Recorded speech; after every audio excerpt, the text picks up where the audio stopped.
آداب ناظرین، پیشکش یوٹیوب چینل پر آپ کا استقبال ہے۔ آج میں آپ کی خدمت میں ناصر کاظمی کا ایک شعر لے کر حاضر ہوا۔ ناصر کاظمی کی ولادت 8 دسمبر 1925 کو امبالہ پنجاب میں ہوئی اور محض 46 سال کی عمر میں ان کا انتقال 2 مارچ 1972 کو لاہور میں ہو گیا۔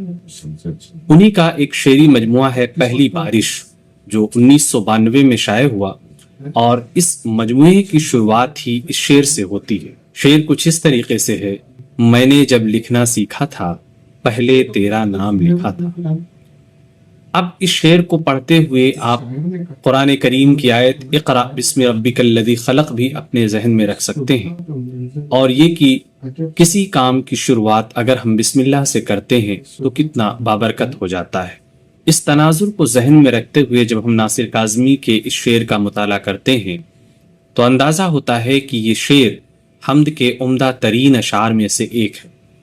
ناصر کاظمی نے اس شعر میں تعریفی کلمات استعمال نہیں کیے، یعنی خدا بہت عظیم ہے، بہت برتر ہے، رحمان ہے، شفیق ہے، رحیم ہے وغیرہ اس طریقے کا کوئی لفظ نہیں، لیکن اس کے باوجود یہ شعر حمد کا ایک عمدہ شعر ہے۔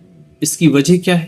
اس کی بنیادی وجہ یہ ہے کہ اس میں تعریفی کلمات کے بجائے تواضع، تسلیم، انکساری اور عقیدت کا جو پہلو شامل ہے وہ اس شعر کو نہایت منفرد اور ممتاز بناتا ہے۔